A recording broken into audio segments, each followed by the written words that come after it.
Okay, the first speaker of our second session today is James Shapiro, a professor at the University of Chicago. Just recently wrote a book, Evolution, A View from the 21st Century. Actually has several things in common with Lynn, including apparently growing up in the same close neighborhood, the University of Chicago, among other things. So without further ado, James Shapiro. Can everybody... Let me just see if I can get you up on the... Okay. Am I coming through? Yep. Yeah, okay, well, I'm very thankful that I can participate in this memorial to Lynn, even though it's at a distance, and I'm over here on the other side of the ocean. So I thank Dorian and the other organizers for setting this up. As the chairperson mentioned, I have a personal connection to Lynn because we grew up in the same part of the southeast side of Chicago, and she was a classmate of my brother's in the 1950s at the University of Chicago Laboratory Schools. So I knew about Lynn Alexander then. She was somebody who already attracted attention. And then later in the 1990s, we connected again because Lynn became interested in work I was doing on multicellularity in the bacteria. And we have had an ongoing scientific collaboration up to the very end. I just got an email from her shortly before she passed away about my book. I want to say two things about Lynn because I don't have much time. One is personal and the other is scientific. And the personal part about Lynn, which I think has probably been mentioned by others, is that she was a force of nature. She was an outspoken woman in a scientific world that is still dominated by men. And she was an unflagging champion for her own sophisticated, collaborative, interactive view of life when everybody else was trying to dissect life into its component parts and find an answer that way. Lynn was, and the scientific part is to pay tribute to Lynn as a pioneer in opening our eyes and keeping us aware of the fundamental biological nature of evolution and the evolutionary process, and keeping us from being trapped in an exclusively genetic or molecular perspective on evolutionary questions. Her work on endosymbiosis and the formation of the eukaryotic cell, of course, is well known. But the other thing she did, another thing that she did, is focus our attention on non-model organisms, organisms that other people didn't pay any attention to because they weren't widely used in many laboratories. And in particular, she focused attention on the most diverse group of eukaryotes, the protists, which have been largely ignored in lots of discussions, but are now beginning to get a lot more attention because we can study them at the genomic level. Lynn was interested in biological lifestyles and also interested in ecological integration at both the smallest and the largest scale. She directly visualized the interactions and connections of organisms from different kingdoms under the microscope.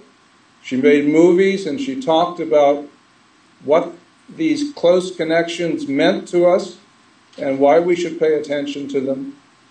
And she also thought about integration of biological activities at the planet-wide level and how we have to have a very broad global ecological understanding. Finally, the other thing that Lynn did that other biologists have not done is that she reminded us of the history of our discipline. So I remember this because she came to the University of Chicago to give a lecture shortly after the Kozo-Polyansky book project had been completed, and the book had just been issued by Harvard University Press. And this was a tremendous contribution to our understanding of symbiogenetic thinking and its place in the history of biological thought, and to see that this was not some quirk or some novelty, but had been present almost from the beginning of microscopic observation of living organisms.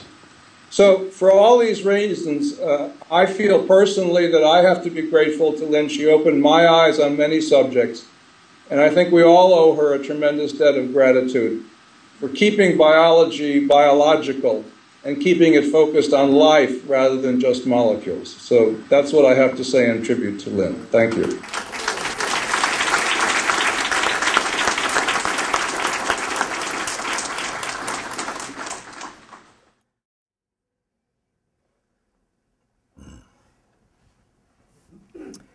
Good morning. I'm a dinosaur man, and my connection with Lynn is sort of very roundabout way.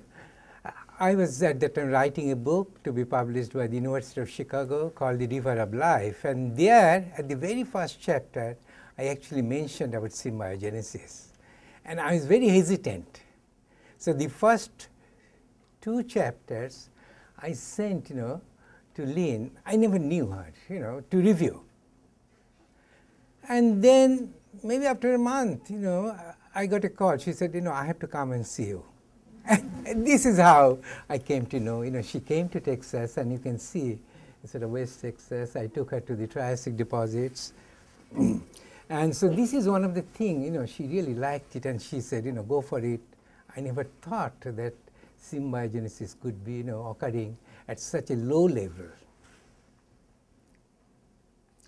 Now, the origin of life, it has been debated for 90 years. And this sort of standard view right now that, about 4 billion years ago, deep under the hydrothermal vent system, life started. But what I'll talk a little bit about the specific site that this, maybe it was the crater basin, which was the crucible of life. Okay, because mind you, life could not be synthesized in a sort of open ocean. And at that time, 95% of our planet was covered by water. Okay, so it has to be restricted. So how do get a basin which is restricted? So again, these are the sort of typical questions have been debated almost for, again, 90 years. What is life? Which came first? Is it the RNA or the protein? But I really like the David Demar's idea that if you do not have a cell membrane, it would be very difficult to synthesize life. You need that. And we may get some clue. That is, look at the 2 important, one of the speakers, I was very surprised in the morning, he gave a sort of very nice series of fusion or endosymbiosis. And he started with, atoms. I mean, how this, electron and proton join to form the atom, and exactly think about if you have, these atomic subatomic particles, and then maybe you can create an atom. Similarly, I really think that these 2 living microbes, which are not living really, that is the viruses and the prions, they actually ancient relics. They give us sort of beautiful clue how life might have been formed. Again, this prion, this is sort of mainly protein, and of course virus, mainly nucleic acid. So the basic hypothesis is, if you look at virus, if you look at prions, and mind you, they evolved before the first life, this last common ancestor.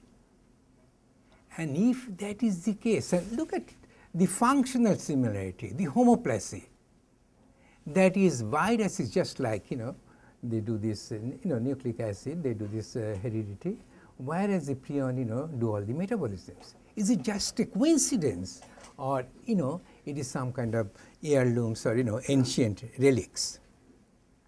Again, this we all know that, we started with this astronomical luck. Our planet is right at the, same distance from the sun, and this is how we got the water.